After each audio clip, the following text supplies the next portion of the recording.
प्रभात बच्चों, आज हम हिंदी व्याकरण का पाठ 29 अपठित बोध पढ़ेंगे। अपठित का शाब्दिक अर्थ होता है जिसे पहले कभी पढ़ा ना गया हो।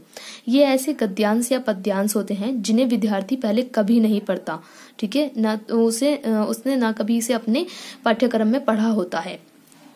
तो ये जो पद्यांश या गद्यांश होते हैं, ये इस प्रकार के परिच्छेद होते हैं कि इन पर आधारित प्रश्नों के विद्यार्थी उत्तर देता है इनको पढ़ने के उपरांत। चलिए अब हम जान लेते हैं कि इन जो अपठित गद्यांश या पद्यांश होते हैं उनके उत्तर लिखते समय हमें किन किन बातों का ध्यान देना चाहिए। दिए गए अपठित गद्यांश या पद्यांश को 2-3 बार ध्यानपूर्वक पढ़ना चाहिए, ठीक है। जो भी हमें गद्यांश या पद्यांश दिया हुआ है, गद्यांश हम कहते हैं जो गद्य में लिखा जाए, अर्थात जिसमें तुकबंदी ना हो और बातों को सीधे सीधे कहा गया हो, जो कविता की तरह ना लिखा गया हो। जैसे ये ऊपर पूरा हम देख रहे हैं ना, गद्य में लिखा हुआ ये। पद्यांश वो होता है जो एक तरह से कविता की तरह लिखा, जैसे कि ये, इसमें क्या होता है, इसमें तुकबंदी होती है, साथ ही ये एक लय में चलता है और ये एक कविता की तरह होता है। तो इन्हें हमें अच्छे से ध्यान से कम 2 से 3 बार हमें पढ़ना चाहिए ताकि हमें इनकी मूल बात समझ में आ जाए।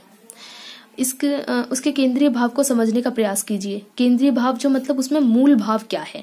जो भी हमें गद्यांश या पद्यांश दिया गया है उसमें कवि या लेखक कहना क्या चाहता है, उसका मूल भाव क्या है, वो हमें ध्यान देना होता है। प्रश्नों के उत्तर संक्षेप में तथा अत्यंत सरल भाषा में देने का प्रयास कीजिए। जो प्रश्नों के हम उत्तर देंगे वो संक्षेप यानी कि छोटे देंगे और साथ ही अत्यंत सरल भाषा, एकदम सीधी सादी भाषा में हम उनका उत्तर देंगे। हम क्लिष्ट शब्दों का प्रयोग नहीं करेंगे, हम सीधी सरल भाषा का प्रयोग करेंगे। उत्तर गद्यांश या पद्यांश के आधार पर ही हों, इनमें अपनी ओर से कोई विचार न लिखिए। जो भी हम उत्तर देते हैं वो या तो गद्यांश में या पद्यांश में, जिसमें से भी हम दे रहे हैं उसी में से हमें छांट के देना होता है। इसमें क्या है, हमें अपने विचार नहीं लिखने होते, अपनी तरफ से हम कोई विचार नहीं डालेंगे। गद्यांश या पद्यांश का शीर्षक देते समय ध्यान रखो कि शीर्षक उसके मूल भाव के आधार पर हो। देखिए, जो गद्यांश या पद्यांश दिए जाते हैं उनके वो शीर्षक नहीं देते, शीर्षक हमसे खुद बनाने को कहा जाता है। जो शीर्षक वाला प्रश्न होता है उसका जब हम उत्तर देते हैं तो हमें ये ध्यान रखना होता है कि जो भी हम शीर्षक बना रहे हैं वो 1 शब्द, 2 शब्द या 3 शब्द, इससे ज्यादा शब्दों का नहीं होना चाहिए। साथ ही साथ जो शीर्षक है उसमें उस पूरे गद्यांश या पद्यांश का मूल भाव प्रकट होना चाहिए। जैसे अगर हम गांधी जी के जीवन से आधारित किसी बारे में बात कर रहे हैं तो वहां पे हमारा जो शीर्षक बनेगा तो वो हम गांधी जी या गांधी जी का जीवन, इस तरह से कुछ भी हम बना सकते हैं। पर लेकिन हमें पता चल जाएगा सिर्फ शीर्षक को देख करके कि अंदर जो हम इतना बड़ा जो हम गद्यांश या पद्यांश पढ़ने वाले हैं इसके अंतर्गत हमें किस बारे में बात हो रही है, ठीक है। तो इसलिए शीर्षक हमेशा ऐसा होना चाहिए जो हमारे गद्यांश या पद्यांश को उभार कर दिखाए कि उसके अंदर हम किस बारे में बात हो रही है।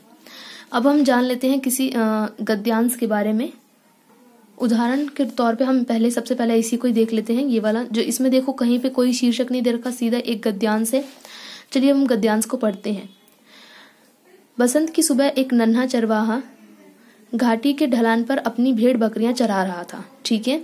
बसंत की सुबह थी। देखो ये जो मुख्य मुख्य बातें होती है उन्हें हमें रेखांकित करना होता है। जैसे बसंत की सुबह, नन्हा चरवाहा, भेड़ बकरियां, ठीक है। चरा किसको रहा था, वो भेड़ बकरियों को। भेड़ बकरियां चर रही थी और वह अपनी मधुर आवाज में गीत गुनगुना रहा था। अब वो जो क्या कर रहा था, वो मधुर आवाज में गीत गुनगुना रहा था।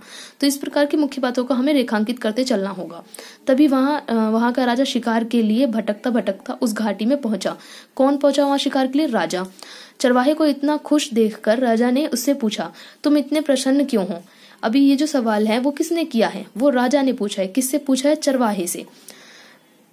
चरवाहा राजा को पहचान नहीं पाया, बोला, क्यों प्रसन्न ना हो? शायद हमारा राजा भी इतना समृद्ध नहीं होगा जितना कि मैं हूं, ठीक है। अब ये जो वाक्य कहा है ये किसने कहा है? ये चरवाहा ने कहा है। किससे? राजा से। अब आगे देखते हैं। ऐसा है तो देखो अभी यहाँ पे इन्होंने बताया नहीं कि कौन किसको बोल रहा है, पर लेकिन जो वचन है यहाँ पे उनसे हमें पढ़ के ही पता चल रहा है कि ये किसने कहा होगा। किसने कहा होगा? ये राजा ने कहा है। किससे? चरवाहे से। ऐसा है। राजा हैरान हो उठा। पर यह तो बताओ तुम राजा से ज्यादा धनी कैसे हो?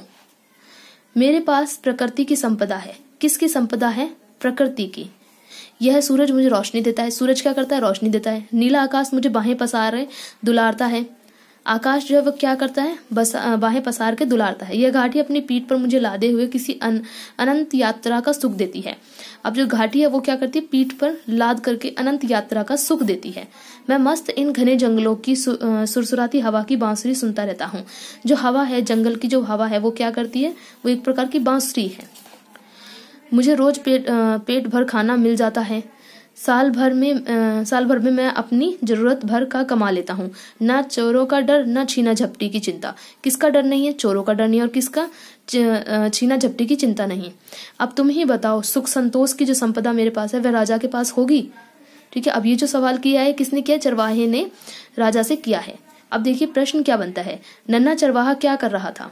ऊपर हमने यहाँ पे पहले ही रेखांकित कर लिया है कि नन्हा चरवाहा क्या कर रहा था, भेड़ बकरियां चरा रहा था। कहाँ पे चरा रहा था वह, घाटी के ढलान पर अपनी भेड़ बकरियां चरा रहा था। अगला सवाल देखते हैं, उसी समय वहां कौन आ गया। अभी देखिए हमें पता था कि जब वो चरा रहा था उस टाइम पे कौन आया था, राजा आया था। हमने यहाँ पे रेखांकित कर लिया। अगर हमने रेखांकित नहीं किया होता तो हम पूरे में से ढूंढते रहते कि वहां पे कौन आया था, कहाँ लिखा था वो वाक्य। तो इसलिए हमें रेखांकित करना बहुत आवश्यक होता है ताकि हम सीधे अपने उत्तर पर पहुंच सके। तो वहां पर कौन आया था, उसी समय वहां का राजा शिकार के लिए भटकता भटकता वहां आया था। ठीक है, देखिए ये लिखा है ना, राजा शिकार के लिए भटकता भटकता उस घाटी में पहुंचा। ठीक, तो इस प्रकार हमें उत्तर जो देने हैं वो हमारे गद्यांश के अंदर से ही होने चाहिए। हम अपनी तरफ से कुछ नहीं लिखेंगे। जैसे अभी हम यहाँ पे बोलते राजा शिकार करने के लिए भटकता भटकता उस घाटी में पहुंचा और वो भटकते भटकते बहुत प्यासा था, वो पानी की तलाश में चला गया, फिर वो पानी पीने चला गया। तो हम अपनी तरफ से कुछ नहीं जोड़ेंगे, हम सिर्फ उतना ही उत्तर देंगे जितना गद्यांश के अंदर दिया गया है। ठीक है, चलिए अब इसी प्रकार हम पद्यांश का देख लेते हैं। अब हम पद्यांश का देखते हैं। डाल डाल पर उड़ना गाना जिसने तुम्हें सिखाया है, सबसे मीठी बोली बोलो यह भी तुम्हें बताया है। बहुत भली हो तुमने माँ की बात सदा ही है मानी, इसलिए तो कहलाती हो तुम सब चिड़ियों की रानी। देखो, सिखाया, बताया, मानी, रानी, ये सब क्या है, तुकबंदी वाले शब्द हैं। और ये जो वाक्य हैं ये देखो यहाँ से अपनी लय को बदल देते हैं ये। ठीक है, तो ये क्या है, ये हमारे पद्यांश है। आगे पढ़ते हैं। शाम हुई घर जाओ कोयल अम्मा घबराती होंगी, बार बार वे तुम्हें देखने द्वारे तक आती होंगी। हम जाते हैं तुम भी जाओ बड़े सवेरे आ जाना, हम तरु के नीचे नाचेंगे तुम ऊपर गाना गाना। ठीक है, तो ये एक प्रकार का गद्यांश है, पद्यांश है ये। अब इसमें देखो सवाल क्या है, प्रश्न क्या है इसमें, यह कविता किसको संबोधित कर लिखी गई है। ठीक है, किसको, अभी देखो यहाँ पे क्या बोला था, शाम हुई घर जाओ कोयल, किसको संबोधित है ये। अब देखो यहाँ पे 4 विकल्प दिए हुए हैं, न यहाँ पे चिड़िया की बात हुई, न यहाँ पे कबूतर की बात हुई, न कौवे की बात, किसकी बात हुई यहाँ पे, कोयल की। कोयल को चिड़िया की रानी क्यों कहा जाता है। ठीक है, अब यहाँ पे मीठी बोली बोलने के कारण, गीत गाने के कारण, सुंदर दिखने के कारण, माँ की बात मानने के कारण। तो अब हम देखते हैं इसका, यहाँ पे देखो इन्होंने बोला था ना, तुमने माँ की बात सदा ही है मानी, इसलिए तो कहलाती हो तुम सब चिड़ियों की रानी। तो ये सब चिड़ियों की रानी क्यों कहलाती है, क्योंकि इसने सदा हमेशा माँ की बात मानी है। तो यहाँ पे हमारे पास जो 4 विकल्प हैं, मीठी बोली बोलने के कारण, गीत गाने के कारण, सुंदर दिखने के कारण, माँ की ये रहा, माँ की बात मानने के कारण। तो ये हमारा सही उत्तर है। ठीक है, तो इसी प्रकार ये हमारे जो गद्यांश या पद्यांश होते हैं, इनके जो हमें प्रश्न होते हैं, इनके इसी प्रकार हमें इनके उत्तर लिखने होते हैं। ठीक है, तो आपको ये गद्यांश पद्यांश मैंने पूरा करवा दिया। अगर आपको इसको समझने में कोई दिक्कत हो रही हो तो आप मुझे व्हाट्सएप पे मैसेज या कॉल करके पूछ सकते हैं।